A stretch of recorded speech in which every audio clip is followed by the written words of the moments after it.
ಇವತ್ತು ನಾನು Michael Jackson ಬಗ್ಗೆ ಮಾತಾಡ್ತೀನಿ. ಮೈಕಲ್ ಜಾಕ್ಸನ್ ಯಾರಿಗೆ ಗೊತ್ತಿಲ್ಲ ಹೇಳಿ. ಈ ಜಗತ್ತಿನ ನಂಬರ್ 1 ಸೆಲೆಬ್ರಿಟಿ ಅಂತ ಹೇಳಿದ್ರು ತಪ್ಪಾಗಲಾರದು. ಯಾಕಂದರೆ ಯಾವುದೇ ಸೋಷಿಯಲ್ ಮೀಡಿಯಾ ಇಲ್ದಿರೋ ಟೈಮಲ್ಲೇ ಅವರು ಜಗತ್ತಿನ ನಂಬರ್ 1 ಸೆಲೆಬ್ರಿಟಿ ಆಗಿದ್ದರು. ಇವತ್ತೆಲ್ಲ ಸೋಷಿಯಲ್ ಮೀಡಿಯಾ ಇದೆ, ಆ ಕಾಲದಲ್ಲಿ ಸೋಷಿಯಲ್ ಮೀಡಿಯಾ ಏನೂ ಇಲ್ಲ. ಆದರೂ ಪ್ರತಿಯೊಬ್ಬರಿಗೂ ಮನೆಗೂ ಮೈಕಲ್ ಜಾಕ್ಸನ್ ಯಾರಂತ ಗೊತ್ತು. ಮೈಕಲ್ ಜಾಕ್ಸನ್ ಅವರು ತುಂಬ ಶಾಂತ ಸ್ವಭಾವದವರು, ಅವ್ರ ಮಗುವಿನ ಮನಸ್ಸಿನವರು. ಅವ್ರದ್ದು ಯಾವುದಾದ್ರೂ ಅವಾರ್ಡ್ ಫಂಕ್ಷನ್ ನೋಡಿ ಅವ್ರ ಬಗ್ಗೆ ತುಂಬ ಹೇಳ್ತಾ ಇರ್ತಾರೆ, ಅವ್ರು ಮಾಡಿರೋ ಅಚೀವ್ ಬಗ್ಗೆ ಹೇಳ್ತಾ ಇರ್ತಾರೆ. ಆವಾಗ ಕೆಲವರಾದ್ರೂ ಒಂದು ಸ್ವಲ್ಪ ಆ್ಯಟಿಟ್ಯೂಡ್ ತೋರಿಸ್ತಾರೆ, ಅವ್ರಿಗೆ ಯಾವ ಆ್ಯಟಿಟ್ಯೂಡು ಇರಲ್ಲ. ಎಷ್ಟು ಸ್ಟೇಜ್ ಮೇಲೆ ಹೋಗಿ ಎಷ್ಟು ಕಾಮಾಗಿ ಅವಾರ್ಡ್ ತಗೋತಾರೆ. ಹಾಗಿರಬೇಕು ಒಬ್ಬ ಸೆಲೆಬ್ರಿಟಿ ಅಂದರೆ. ಅದಕ್ಕೆ ತುಂಬ ಮೈಕಲ್ ಜಾಕ್ಸನ್ ಅಂದರೆ ತುಂಬ ಇಷ್ಟ ಆಗೋದು ಎಲ್ಲರಿಗೂ.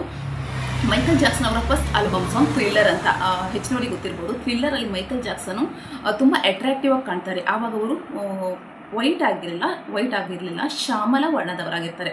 ಆ ಶ್ಯಾಮಲ ವರ್ಣದಲ್ಲಿ ಅವರು ತುಂಬ ಚೆನ್ನಾಗಿ ಕಾಣ್ತಾರೆ. ಅದು ಒಂದ್ಸಲ ಆ ಥ್ರಿಲ್ಲರ್ ಸಾಂಗ್ ನೋಡಿ ಮೈಕಲ್ ಜಾಕ್ಸನ್ ಅವರ ಎಕ್ಸ್ಪ್ರೆಷನ್ ಆಗಿರ್ಬೋದು, ಅವರೊಂದು ಡಾನ್ಸ್ ಆಗಿರ್ಬೋದು, ಅವ್ರ ಫೇಸ್ ಒಂಥರ ಅಯಸ್ಕಾಂತದ ಥರ ಸೆಳೀತದೆ. ಅಷ್ಟು ಇಂಟ್ರೆಸ್ಟಿಂಗ್ ಏನೋ ಒಂದು ಇದೆ ಅವ್ರ ಫೇಸಲ್ಲಿ.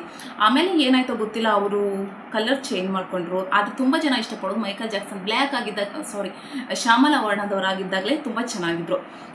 ಮತ್ತು ಇನ್ನೊಂದು ಏನಂದರೆ, ಮೈಕಲ್ ಜಾಕ್ಸನ್ ಅವ್ರಿಗೆ ಮಕ್ಕಳು ಅಂದರೆ ತುಂಬ ಇಷ್ಟ. ಅವ್ರ ಮಕ್ಕಳ ಜೊತೆ ಜಾಸ್ತಿ ಟೈಮ್ ಸ್ಪೆಂಡ್ ಮಾಡ್ತಾಯಿದ್ರು. ಮತ್ತು ಅವ್ರ ಬಗ್ಗೆ ಕೆಲವೊಂದು ಬೇಕಂತ ಕೆಲವು ಸ್ಪ್ರೆಡ್ ಮಾಡಿದ್ರು. ಚೈಲ್ಡ್ ಅಬ್ಯೂಸ್ ಅದರಲ್ಲಿ ಅವ್ರನ್ನ ಇದು ಮಾಡಿದರು. ಆಮೇಲೆ ಸುಳ್ಳಂತನೂ ಆಯಿತು.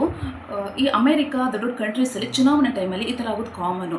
ರೀಸೆಂಟಾಗಿ ಎಪ್ಸ್ಟೀನ್ ಫೈಲ್ ರಿಲೀಸ್ ಆಗುತ್ತೆ. ಆ ಎಪ್ಸ್ಟೀನ್ ಫೈಲಲ್ಲಿ ಏನಂದರೆ, ಮೈಕಲ್ ಜಾಕ್ಸನ್ ಅವರು ಎಪ್ಸ್ಟೀನ್ ಬಗ್ಗೆ ಒಂದು ಸಾಂಗ್ನಲ್ಲಿ ಹೇಳಿಕೆ ಟ್ರೈ ಮಾಡಿದ್ರು. ಅದೆಲ್ಲರಿಗೂ ಗೊತ್ತಾಗಿದೆ ಅಲ್ವಾ. ಅದು ಇವಾಗ ಅರ್ಥ ಮಾಡ್ಕೊಳ್ಳಿ ಮೈಕಲ್ ಜಾಕ್ಸನ್ ಅವ್ರ ಮೇಲೆ ಯಾಕಂತ ಅಲಿಗೇಷನ್ ಹಾಕಿದ್ರಂತ.